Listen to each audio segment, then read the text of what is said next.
আব্বা। আল্লাহ নবী সাল্লাল্লাহু আলাইহি ওয়াসাল্লাম বলছেন, ওয়া ইন্নাল ফুজুরা ইয়াহদি ইলান নার। নবী সাল্লাল্লাহু আলাইহি ওয়াসাল্লাম বলছেন, উম্মত, প্রতিটা গুনাহ তোমারে জাহান্নামের দিকে নিয়ে যাবে, জাহান্নামের দিকে নিয়ে যাবে, জাহান্নামের দিকে নিয়ে যাবে। প্রতিটা গুনার ঠিকানা জাহান্নাম।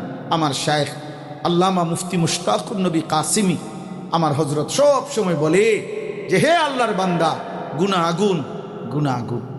নারীর ওই হাসি, হাসি না রে আব্বা, ওটা আগুন। নর্তকীর ওই চেহারা, ওটা আগুন জ্বলে, আগুন জ্বলে, ওর চেহারায় আগুন জ্বলে। গায়িকার গানে আগুন জ্বলে, নর্তকীর নাচে আগুন জ্বলে, আগুন জ্বলে। রাস্তার বেহায়া নারী, বেপর্দা নারীর দেহে সারা অঙ্গে আগুন জ্বলে, আগুন, আগুন জ্বলে। ও তোমারে জাহান্নামের দিকে নিচ্ছে, ও তোমারে বরবাদ করে দিচ্ছে। মোবাইলের নর্তকী, ফেসবুকের নর্তকী, ইউটিউবের নর্তকী যুবক, খোদার কসম তোর জন্য সাজে না, ওই টাকার জন্য সাজে, টাকার জন্য। ওই তুই যায় বলিস যে, হে নর্তকী, হে নারী, তোরে দেখছি আজকে 3 বছর, আমার জীবন যৌবন শেষ করছি, তোর পিছনে তুই আমার দিকে একটু ফিরে তাকা, তুমি যাও, দেখবা সিনেমার নর্তকী তোমার ফাসাদ লাগতে দিব। বলবে, আমি তোর জন্য সাজি নাই, তোর জন্য নাচি নাই, আমি টাকার জন্য সাজছি। তুই নষ্ট হইলি কেন? আরে নাফরমান, তুই চরিত্র হারাইলি কেন? আমি কি বলি নাই আমি অভিনয় করছি?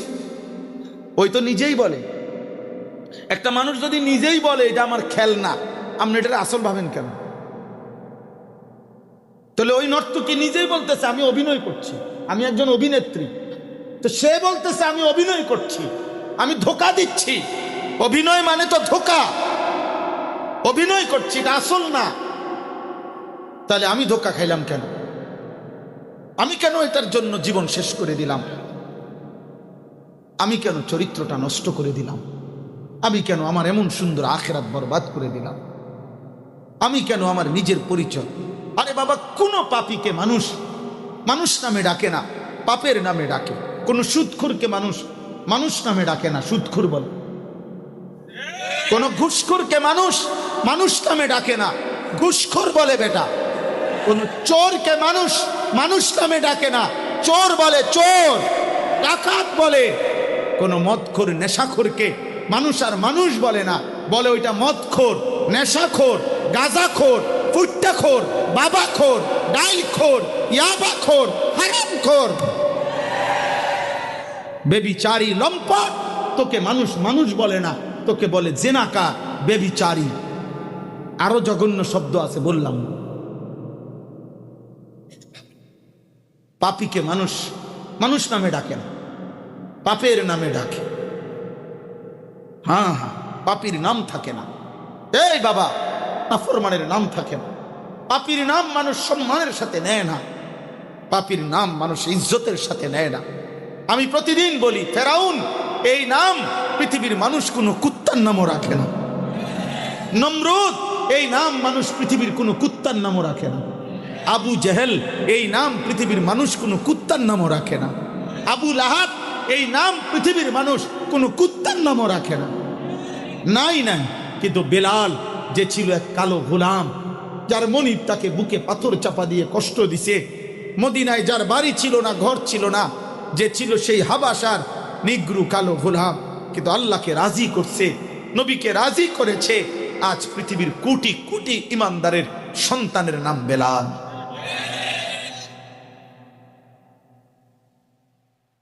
আল্লাহকে যে রাজি করছে দোস্ত, তো মালিক তার নাম কলিজায় কলিজায় বসায় দিচ্ছে। জোনায়েদ বাগদাদিকে চেনে না এমন মানুষ নাই, কিন্তু বাগদাদের কোনো ধনীকে কেউ চেনে না। বাইজিদ বোস্তামিকে চেনে না এমন মানুষ নাই, কিন্তু সেই বোস্তাম নগরীর সম্পদশালীদের কারো নাম পৃথিবীর কেউ জানে না। রাবেয়া বসরিকে চেনে না এমন নারী, এরকম মানুষ নাই, কিন্তু ওই সময় বসরার সুন্দরী নর্তকী কে ছিল পৃথিবীর কেউ জানে। জানে এই মুহূর্তে বলতে পারবে কি?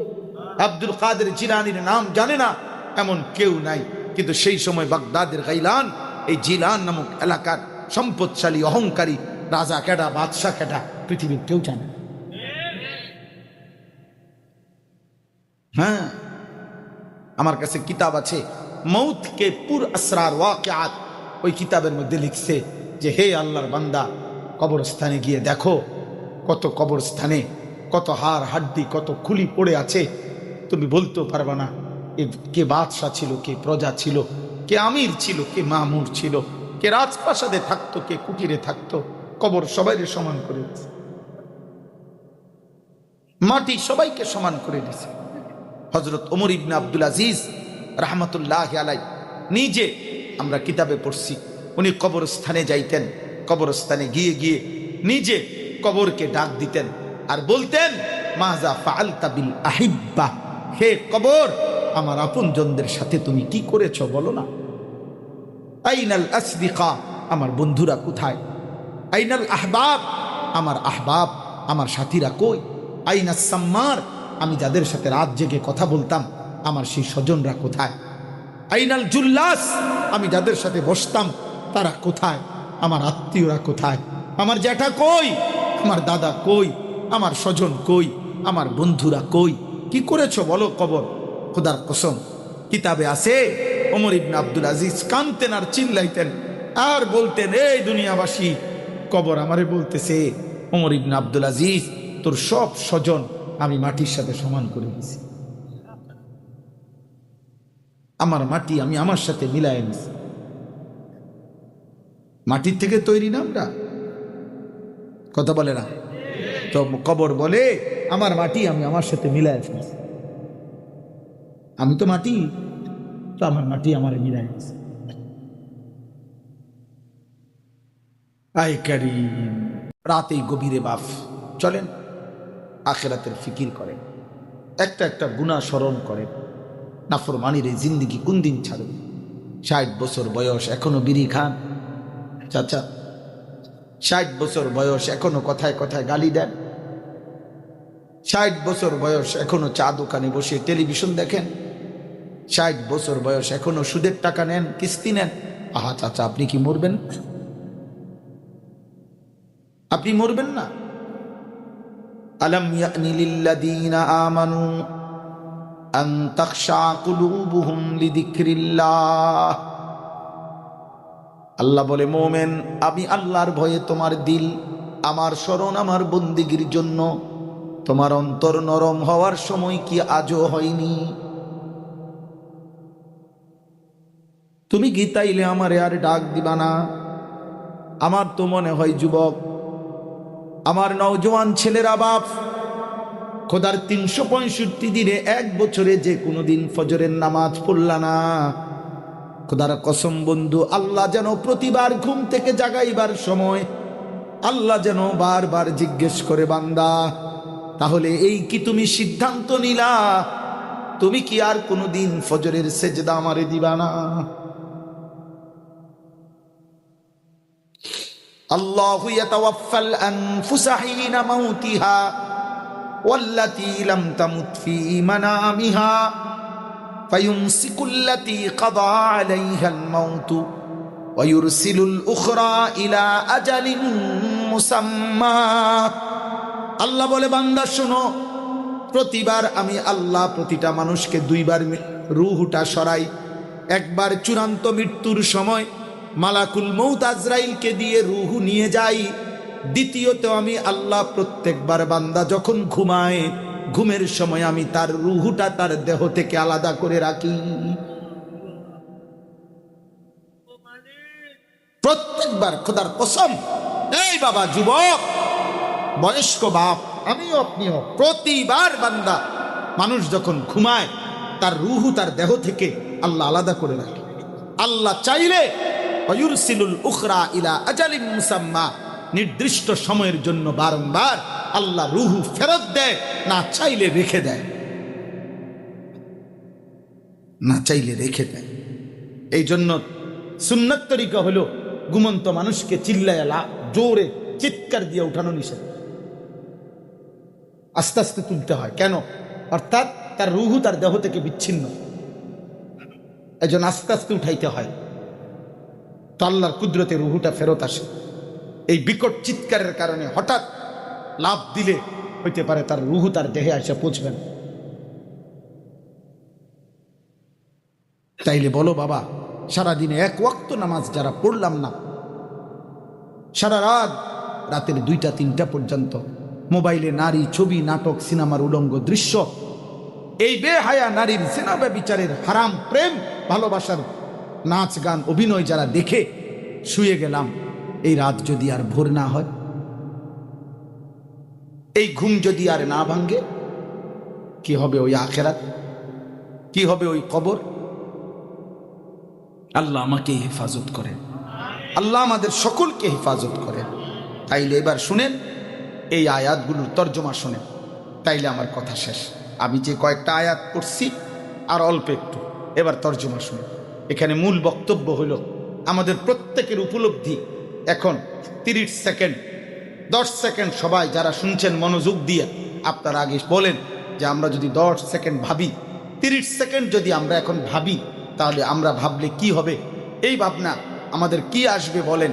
যে আমাদের জিন্দেগির গুনাহ বেশি না নেকি বেশি? বলেন বাবা, বলেন, প্রত্যেকে ভাইবা বলেন, গুনাহ বেশি। তো এই আয়াত এবার শোনেন। রাসূলুল্লাহ সাল্লাল্লাহু আলাইহি ওয়াসাল্লামের কাছে একবার কিছু লোক আসছে, আয়েশা বলছে, হে মুহাম্মদ, আমরা ইসলাম গ্রহণ করতে চাই, তবে আমাদের একটা প্রশ্ন আছে। কি? তো তারা বলল যে মুহাম্মদ, ইসলাম পড়লে, গ্রহণ করলে তোমার আল্লাহ আমাদেরকে যে মাফ করে দিবে, কদ্দুর মাফ করবে তুমি কি জানো? আমাদের পাপের হিসাব। তো তারা বলল যে হে মুহাম্মদ, আমাদের গুনাহ কি পরিমাণ তুমি জানো? আমরা চুরি করেছি কি পরিমাণ আমরা নিজেও জানি না, আমরা মদ পান করেছি কি পরিমাণ তার কোনো কুল কিনারা নেই, আমরা জিনা ব্যভিচার করেছি কি পরিমাণ তার কোনো কুল কিনারা নেই, আমরা খুন করেছি কি পরিমাণ তার কোনো কুল কিনারা নেই। তাইলে আমরা একে তো শিরিকও করছি, দ্বিতীয়ত আমাদের গুনাহ পাপের কোনো কুল কিনারা নাই।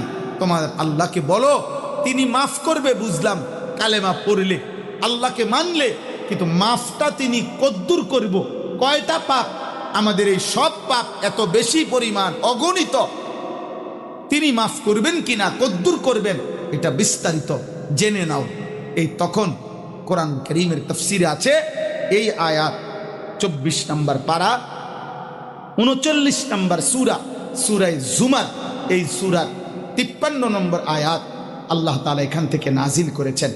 এই আয়াতগুলো আল্লাহ বলছেন, কুল ইয়া ইবাদিয়াল্লাযীনা আসরাফু আলা আনফুসিহিম, হে নবী আমার বলে দেন, হে আমার বান্দারা, তোমরা যারা গুনাহ করতে করতে জীবন শেষ করে ফেলছো, জীবনের পুরাটা দেখলে 60 বছর, 70 বছর, 90 বছর, 40 বছর, 30 বছর, 50 বছরও যদি তোমরা একসাথে তাকাও, আর যদি গুনাহ ছাড়া আর কিছুও না দেখা যায়, তবুও তোমরা লা তাকনাতু মির রাহমাতিল্লাহ, আল্লাহর রহমত থেকে নিরাশ হইও না।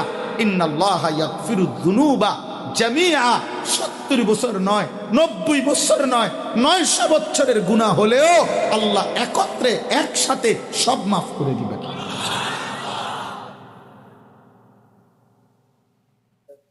ইন্নাল্লাহা ইয়াগফিরুয যুনুবা জামিআ, সব মাফ। লা তাকনাতু মির রাহমাতিল্লাহ, আল্লাহর রহমত থেকে নিরাশ হইও না। ওমান ইয়াকনাতু মির রাহমাতি রাব্বিহি ইল্লাদ-দাল্লুন, কোরআনুল কারীমের ভিন্ন জায়গায় আছে আল্লাহ বলেন, আমি আল্লাহর রহমত থেকে নিরাশ হয় সে পথভ্রষ্ট গোমরাহ যে। ইমানদার আল্লাহর রহমত থেকে কি হইতে পারে না? আল্লাহ বিশ্বাসী কোনো বান্দা ওই মালিক থেকে নিরাশ হইতে পারে না। এজন্য কোরআনুল কারীমের মধ্যে আছে, ইয়াকুব আলাইহিস সালাম 40 বছর ইউসুফ আলাইহিস সালামের জন্য হারিয়ে কাঁদছেন। কত বছর? 40 বছর। আর 40 বছর পর্যন্ত উনি ওনার ছেলেদের কাছে বলছেন, আমার ছেলে আসবে, আমার ছেলে আসে, বুঝছেন? তো 40 বছর পরে যখন মিশরে দুর্ভিক্ষ লাগছে, তখন কেনান সহ, তখন ওই যে মিশরে অর্থমন্ত্রী সবার কাছে স্বল্প মূল্যে খাবার বিক্রি করে, এই ঘোষণা আসছে। তো ইয়াকুব আলাইহিস সালাম ওনার 10 ছেলেকে মিশরে অর্থমন্ত্রীর কাছে খাবার কিনবার জন্য স্বল্প মূল্যে পাঠাইছেন। তো সংক্ষেপে বলতেছি, তো ওইখানে ওনার 10 ছেলেকে উনি 3 বার পাঠাইছেন খাবার কিনবার জন্য। এই 3 বারেই উনি ওনার ছেলেদেরকে যাওয়ার সময় বলছিলেন, আমার যেই ছেলেটা ইউসুফ, ওরে মিশরে যে যাইবা, বাজারে বাজারে গলিতে গলিতে রাস্তায় রাস্তায় আমার ছেলেটারে খুঁজো, আমার ছেলেটারে খুঁজো। ওইখানে আছে কোরআন শরীফে। 3য় বারে ছেলেরা আবার যখন বলছে, ছেলেরা ভীষণ ধমক দিছে, এই আব্বা, এই যে 40টা বছর আপনি আমগরে জ্বালাতন করতেছেন, আপনারে কত বললাম, পরে বাগে খাইয়া ফেলছে। সেই ছোটবেলায় আপনি প্রত্যেকবারে করেন, তারে খুঁজতাম, তারে খুঁজতাম, তারে খুঁজতাম, তারে বাগে খাইল কেনা আনে, তারে মিশরে খুঁজা কি লাভ হবে, ওইখানে কেন খুঁজবো? আপনি বারবার বিরক্ত করেন কেন, বারবার বলেন কেন? এই কোরআন শরীফে আছে সূরা ইউসুফে। তখন ইয়াকুব আলাইহিস সালাম তখনও বলছেন, ইয়া বানিয়া যাহাবু, আমার ছেলেরা যাও বাবা, আবার মিশরের বাজারে যাও, খাবার কিনতে আবার যাও, ওয়া তাহাসসু, আমার ছেলেটাকে খুঁজো, ওয়ালা তাইআসু। এইখানে আছে একটা কথা, ইয়াকুব আলাইহিস সালাম বললেন, হে আমার সন্তানরা, ওয়ালা তাইআসু, তোমরা হতাশ হইও না, ইন্নাহু লা ইয়াইআসু মির রাউহিল্লাহি ইল্লাল কওমুল কাফিরুন, একমাত্র কাফির সম্প্রদায় ছাড়া, বেঈমান ছাড়া আল্লাহর রহমত থেকে কেউ নিরাশ হইতে পারে না। এবং ঠিকই ওই সফরেই পায় গেছে, ওই সফরেই ইউসুফ আলাইহিস সালাম ওনার ওই 10 ভাইকে কথার প্রসঙ্গে বলছে, হাল আলিমতুম মা ফাআলতুম বিইউসুফা ওয়া আখিহি ইদ আনতুম জাহিলুন, যে এ বেটারা, তোমাদের একটা যে ভাই ছিল ইউসুফ, আর তার একজন ভাই ছিল বিনিয়ামিন, ওই 2 জনের সাথে তোমরা যখন বুঝো নাই, অবুঝ ছিলা, তখন মানে এই অবুঝ বলতে আল্লাহকে চেনো নাই, গুনার গুরুত্ব, গুনার ক্ষতি বুঝো নাই, তো তোমরা তো তোমাদের ভাই ইউসুফের সাথে কি করছিলা মনে আছে? তখন এই 10 ভাই বলে উঠছিল, ইন্নাকা লা আনতা ইউসুফ, তাহলে কি তুমি আমাদের সেই ভাই ইউসুফ? ক্বালা আনা ইউসুফ, নাকি? ক্বালা আনা ইউসুফ ওয়া হাদা আখি, ইউসুফ আলাইহিস সালাম বললেন, হ্যাঁ আমি ইউসুফ, আর ওই যে গত সফরে কৌশল করে যারা আটকায় রাখছিলাম, সেই আমার ভাই বিনিয়ামিন। কাদ মান্নাল্লাহু আলাইনা, বলছে 10 ভাইকে, ভাই বারবার তোমরা আমারে দুনিয়া থেকে সরাইতে চাইছো, আর বারবার আমার আল্লাহ আমার উপরে দয়া করেছেন। ইন্নাহু মান ইয়াত্তাকি ওয়া ইয়াসবির ফাইন্নাল্লাহা লা ইউযীউ আজরাল মুহসিনিন। 10 ভাইকে ছেলেরা, ভাইয়েরা বললেন, ইউসুফ বললেন, ভাই মনে রাখবা, কিয়ামত পর্যন্ত মনে রাখবা, যে গুনাহ থেকে বিরত থাকে, যে আল্লাহর ফয়সালার উপরে সবর করতে থাকে, এমন নেককারের কোনো মেহনত আল্লাহ ধ্বংস হতে দেয় না। সুবহানাল্লাহ, লা তাকনাতু মির রাহমাতিল্লাহ, আল্লাহ বলে আল্লাহর রহমত থেকে নিরাশ হইও না। ইন্নাল্লাহা ইয়াগফিরুয যুনুবা জামিআ, মাফ করে দেবে সব। ইন্নাহু হুয়াল গফুরুর রাহিম, কেন মাফ করবে? আল্লাহ বলেন, কেন মাফ করব না রে বান্দা? আমি তো গফুর, আমি তো রাহিম, মাগফিরাত তো আমার হাতে, রহমত তো আমার হাতে, আমি তো চাই বান্দা তোকে মাফ করে দিতে। এবার বান্দা যদি বলে, আল্লাহ আমাকে তাইলে কি করতে হবে? জীবনের সব গুনাহ যদি মাফ নিতে হয়, আমাকে কি করতে হবে? আল্লাহ বলেন, ওয়া আনিবু ইলা রাব্বিকুম, 1 নম্বরে তোমাকে তওবা করতে হবে তোমার রবের নিকট। কি করতে হবে? এই প্রথম কর্তব্য তওবা করা। কি বলেন? তওবা। ওয়া আনিবু আই ইরজিউ আই তুবু ইলা রাব্বিকুম, রবের নিকট তওবা কর। কি করো বলেন? তওবা। আমি একটা জিনিস দেখাই,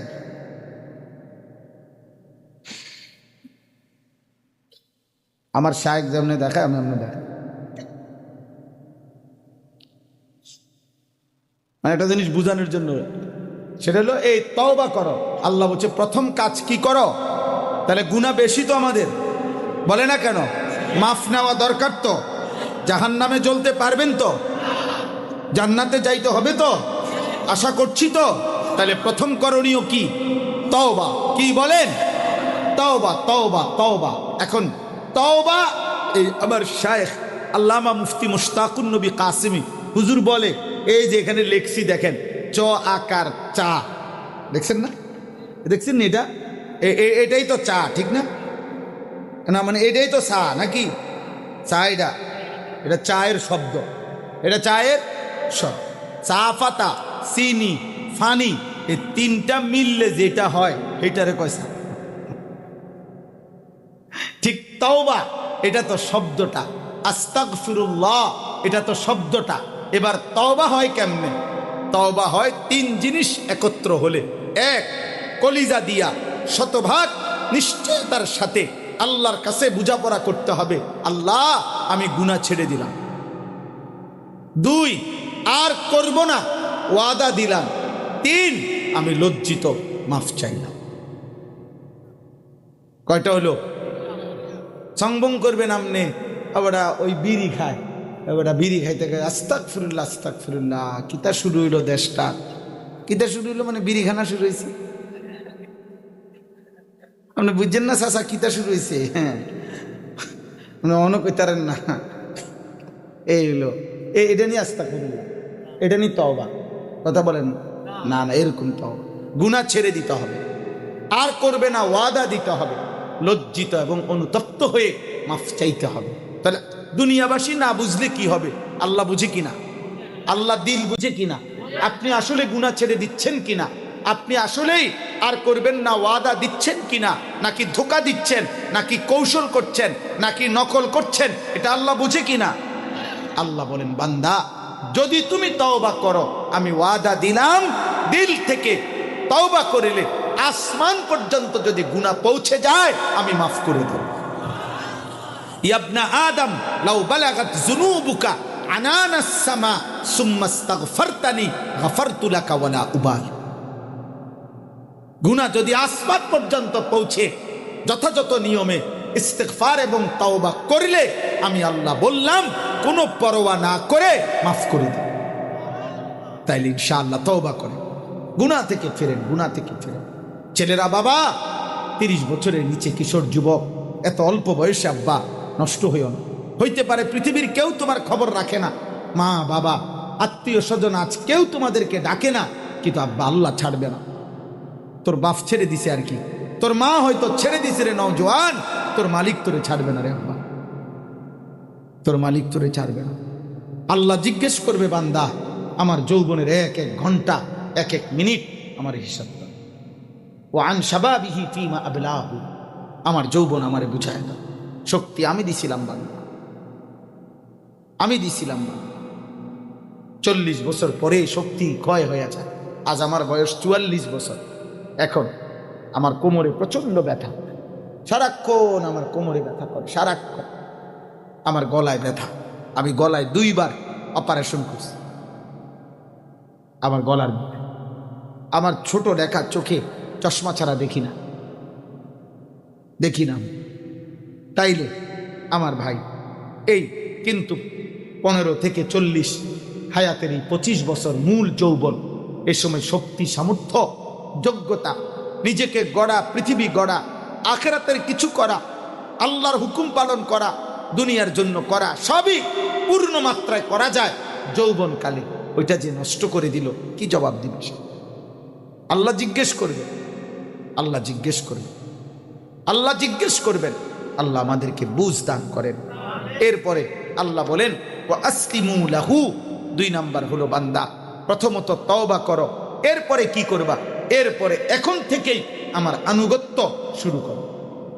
আগে যা ছুটে গেছে গেছে, এখন থেকে নামাজ পড়ো, এখন থেকে হালাল পথে চলো, এখন থেকে সুদের কিস্তি, হারাম লেনদেন, হারাম উপার্জন ছেড়ে দাও। যুবক, এখন থেকে নারী দেখা, নর্তকী দেখা বন্ধ করো। আরে আব্বা, খাবারের চাহিদা আল্লাহ দিছেন, আল্লাহ হালাল খাবার দিয়ে খাবারের চাহিদা পূরণ করছেন। তৃষ্ণা আল্লাহ দিছেন, হালাল পানি দিয়ে আল্লাহ তৃষ্ণার চাহিদা পূরণ করেছেন। লজ্জাস্থানের চাহিদা আল্লাহই দিয়েছেন, হালাল পবিত্র বৈধ স্ত্রী দিয়ে যথা সময়ে আল্লাহ তাআলা যৌবনের চাহিদা পূরণ করে দিবেন। তুমি অপেক্ষা করো, নিজে নিজে কুত্তার মতো নিজের চরিত্র নষ্ট করো না। যদি মানুষের বাচ্চা হও, আমি মনে করাই দিলাম,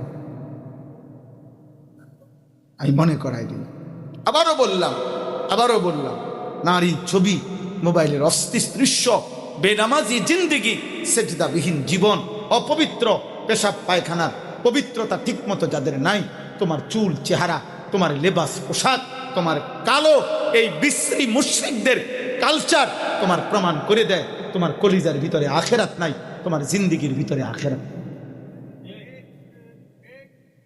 এটা বোঝা যায় আব্বা, এটা বোঝা যায়।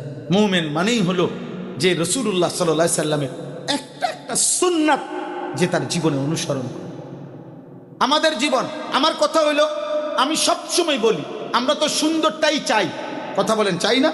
প্রত্যেকে চায় নিজেকে সুন্দরভাবে উপস্থাপন করতে। তাহলে সব সুন্দর যার কাছে তিনি মুহাম্মদুর রাসূলুল্লাহ সাল্লাল্লাহু আলাইহি ওয়াসাল্লাম। যার হাসি সুন্দর, কান্না সুন্দর, হাঁটা সুন্দর, কথা বললে সুন্দর, চুপ থাকলে সুন্দর, হাঁটলে সুন্দর, বসলে সুন্দর, যার রাত সুন্দর, দিন সুন্দর, আলোতে সুন্দর, অন্ধকারে সুন্দর, মুচকি হাসিতে সুন্দর, চোখের কান্নায় তিনি সুন্দর, রাত্রি গভীরে তিনি সুন্দর, ঘরে ঢুকতেও তিনি সুন্দর, বের হলেও সুন্দর, মসজিদে ঢুকতেও তিনি সুন্দর, মসজিদ থেকে বের হইতেও সুন্দর। সাহাবীরা বলছেন, লক্ষ লক্ষ সাহাবী আমরা, কখনো রাতে, কখনো দিনে, কখনো সকালে, কখনো চুল খোলা, কখনো চুল ঢাকা, কখনো চাদর পরা, কখনো চাদর খোলা, কখনো হাসতেছে, কখনো কাঁদতেছে, কখনো হাঁটতেছে, কখনো বসতেছে, কখনো বাথরুমে ঢুকতেছে, কখনো বাথরুম থেকে বের হইছে, কখনো অজু করতেছে, কখনো হাত মুছতেছে। নবীর সব রঙে আমরা তাকে যতবারই দেখছি, প্রতিবারই মনে হয়েছে এমন সুন্দর কায়নাতে আর কেউ হয় না।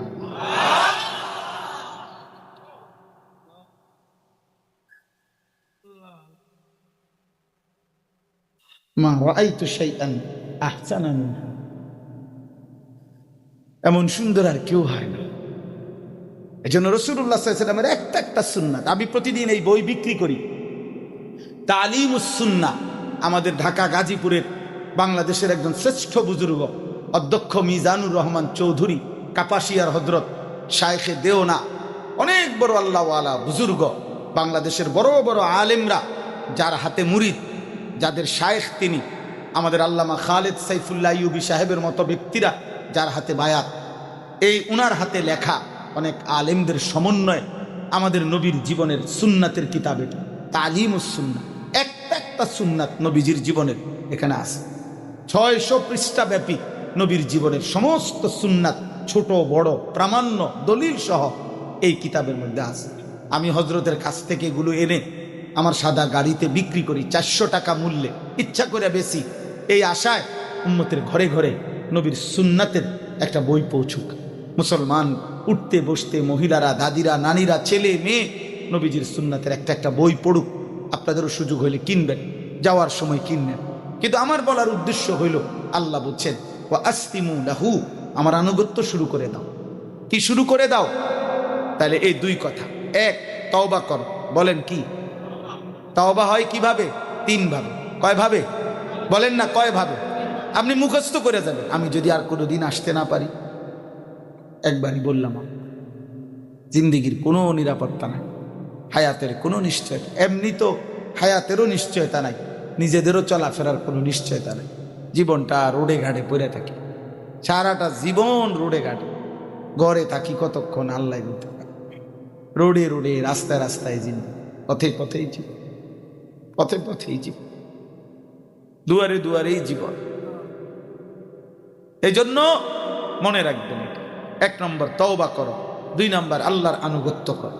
মিন ক্বাবলি আন ইয়াতিয়াকুমুল আযাবু সুম্মা লা তুনসারুন, আল্লাহ বলেন আযাব আসার আগে আগেই তওবা করো, আযাব আসার আগে আগেই আমার আনুগত্য করো। তাহলে আযাব আসার আগে আগে মানে কি? তাফসীরের মধ্যে লিখছে মৃত্যু আসার আগে। এজন্য খোদার কসম, প্রত্যেক পাপীর মৃত্যুই তার সবচেয়ে বড় আযাব। সে যে মরবে এটাই আযাব। মালাকুল মউত আজরাইল, সে যে জান কবজ করবে ওইটাই তার আযাব। এই জন্য ইব্রাহিম আলাইহিস সালাম আজরাইলকে, কিতাবের মধ্যে আছে আত-তাযকিরা, ইমাম কুরতুবীর কিতাবে লিখছে, ইব্রাহিম আলাইহিস সালাম উনি একবার আজরাইলকে বলছিল, কোন পাপীর জান কবজের সময় তুমি যেই চেহারায় আসো ওটা আমার একটু দেখাও। আজরাইল দেখাইছিল। ইব্রাহিম আলাইহিস সালাম যখন তাকাইয়া দেখছে আজরাইলের এই দেহটা আগুন যেন ওই দেহ থেকে ঠিকরে পড়তেছে, আগুনের কুণ্ডলী, এই চেহারা দেখে খোদার কসম ইব্রাহিম চিৎকার করে বেহুশ হয়ে গেছিলেন। হুঁশ আসার পরে ইব্রাহিম আলাইহিস সালাম বলছিলেন, হে মালাকুল মউত, খোদার কসম কোন নাফরমানের জাহান্নামের আযাব, কবরের আযাব আর লাগবে না রে, তোর এই বিভৎস দৃশ্য দেখলেই তার আযাবের জন্য যথেষ্ট।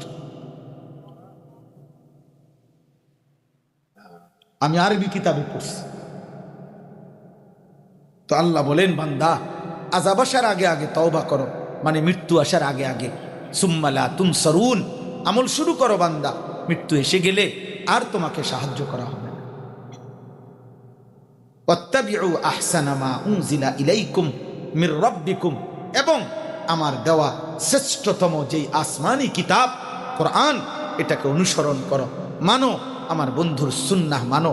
আবারও বলছি, মিন ক্বাবলি আন ইয়াতিয়াকুমুল আযাবু বাগতাতাও ওয়া আনতুম লা তাশউরুন, তোমার অজান্তে হঠাৎ তোমার মৃত্যু আসার আগে আগে। মৃত্যু আসে হঠাৎ না বলে কয়ে, কথা বলে না আল্লাহ, এটা দুইবার বলছে এই কথাইটা, যে হঠাৎ করে তোমার মৃত্যু আসার আগে আগেই তুমি তুমি আযাবের আগেই তওবা করো। এই জন্য আজকে এই রাত গভীরে আমি সবার কাছে বলি, এই যে মনে করেন 16ই ডিসেম্বর বিজয় দিবস সারা দেশবাসী উদযাপন করছে, আমরাও বলি সব সময়, কোরআন কারীমের মধ্যে আল্লাহ তাআলা বলছেন বিজয় দিবসের কর্মসূচি কি, ফাসাব্বিহ বিহামদি রাব্বিকা ওয়াস্তাগফিরহু। আল্লাহ বলছে, বন্ধু বিজয় আসলে করণীয় কি? বিজয় আসলে করণীয় হলো আল্লাহর একত্ব প্রশংসা, আল্লাহর প্রশংসার তাসবিহ পড়া এবং আল্লাহর কাছে ক্ষমা প্রার্থনা করা। ইদা জাআ নাসরুল্লাহি ওয়াল ফাতহ ওয়া রাআইতান নাসা ফি দীনিল্লাহি আফওয়াজা ফাসাব্বিহ বিহামদি রাব্বিকা ওয়াস্তাগফিরহু। এই যে এই বিজয়ের সূরা, সূরা নাসর, বিজয়ের কর্মসূচি আল্লাহ বলছে, আল্লাহ বলছে। আজকের জন্য ইনশাআল্লাহ এখন আমরা এই রাত গভীরে আজকের এই মহান বিজয় দিবসে আমার দেশ, আমার জাতি, আমার মাতৃভূমির জন্য যে সমস্ত ঈমানদার জীবন দিছে, আল্লাহ যেন তাদেরকে মাফ করে দেয়, আমরা তাদের জন্য দোয়া করব, আমাদের নিজের জন্য দোয়া করব। ঠিক আছে না? কথা বলেন না কেন? কোন মৃত, কোন লাশের স্মরণে, কোন লাশের স্মরণে, কোন মৃত ব্যক্তির স্মরণে নাচ, মৃত ব্যক্তির স্মরণে আপনার গান, মৃত ব্যক্তির স্মরণে 10 বছরের বাচ্চা মেয়ে হোক, 10 বছরের ছেলে হোক, ঘুরে ঘুরে নাচন, নর্তকী নাচার মতো নাচে গায়ে আর শহীদকে স্মরণ করে, এর চাইতে নোংরামি, অসভ্যতা এই সৃষ্টির আর কিছু হইতে পারে না। এটা লাশের অবমাননা, এটা শহীদের অবমাননা, এটা পবিত্র রক্তের সাথে গাদ্দারি ছাড়া আর কিছু না। বেটা এটা হতেই পারে, হতেই পারে। শহীদ যেই সমস্ত শাহাদাত বরণ করছে তারাও কারো বাবা, তারাও কারো ভাই, তারা তো কারো বাস্তবিক অর্থে বাবা। তো তোমার বাবার মৃত্যুর পরে তোমার বাবার স্মরণে মানুষ নাচুক, এটাই তো তুমি চাও না? তো তাহলে উনিও তো কারো বাবা ছিল। যারা মুক্তিযোদ্ধা জীবন দিছে তারা কারো বাস ছিল না? তো তাহলে সে কেমনে মাইনা নিবে যে আমার আব্বা মারা গেছে, আমার আব্বার স্মরণে মানুষে নাচে? এটা কি ইনসাফ হইল মিয়া? এটা কোনো বিবেকের কথা হইল না। দেশ বিরোধী, এই বিরোধী, এই বিরোধী, কোনো বিরোধী কইয়ে লাভ নাই। শেষ পর্যন্ত গুলি করবে, শেষ পর্যন্ত গুম করবে, শেষ পর্যন্ত জুলুম করবে, কোনো কিছুই করে লাভ হবে না। শেষ পর্যন্ত নিরাপদে থাকুক আর অনিরাপদে থাকুক, মৃত্যুই শেষ কথা। তো এটা আমারও হইব, জালেমেরও হইব, মাজলুমেরও মৃত্যু হবে। কিন্তু আখিরাতে হাসরের ময়দানে দেখা যাবে কার মা আছে কার মা নাই। কবরে হিসাব মিলে যাবে। আমরা দোয়া করি, আমরা দোয়া করেন। আমার কিশোর যুবক ভাই, তোমাদের কাছেও আমাদের আবদার, আমার বাবা আমার আর 1 মিনিট, আমার জীবনের একটা স্বপ্ন, আমি একটা আশা করে আসি যে আমি আজকে সব সময় ভাবি মুসলমানের নওজওয়ান কিশোর ছেলেরা আল্লাহর দিকে ফিরবে, আল্লাহর দিকে ফিরবে। আমাদের একটা ধারণা ওলামাদের, আমি অনেক বুজুর্গদের সাথেও কথা বলছি, হাদিসের উপরে আমি যেদূর সম্ভব আমি পড়ছি কিয়ামতের পূর্বের কথাগুলো, মাহাদি, দাজ্জাল এবং আগামী দিনে বিশ্বময় ইসলামের বিজয় নিয়ে যেটুকু আমার পড়ার তৌফিক হয়েছে, আল্লাহর দয়া, আমার আন্দাজ এখন যাদের বয়স 14, 16, 18, 20 বছর, আশা করছি আমরা এরা যদি আল্লাহর দিকে ফিরে, এরা যদি ফজরের নামাজ পড়ে, এরা যদি অজু নামাজ সূরা কেরাত সুন্দর করে ঠিক করতে পারে, আল্লাহর দিকে ফিরে, আশা করা যায় ইনশাআল্লাহ এরাই আগামী দিনে মাহাদির পক্ষে লড়বে ইনশাআল্লাহ, দাজ্জালের বিরুদ্ধে লড়বে ইনশাআল্লাহ। সারা পৃথিবীময় এই প্রজন্মের হাতেই কালেমার পতাকা উড়বে ইনশাআল্লাহ। দেখ আল্লাহর দয়ায় আমরা এটা কাজ করি। আমার একটা ছোট্ট কাজ আছে, ফজর ক্যাম্পেইনের কাজ করি আমি সারা বাংলাদেশে। আমার শায়েখ আল্লামা মুফতি মুশতাকুন নবী কাসেমি হুজুর আমার এই দায়িত্বটা দিছে। ফজর ক্যাম্পেইন মানে ফজরের নামাজের মুসল্লি বৃদ্ধির প্রচারণা, ক্যাম্পেইন মানে প্রচারণা, অর্থাৎ ফজরের মুসল্লি বৃদ্ধির চেষ্টা।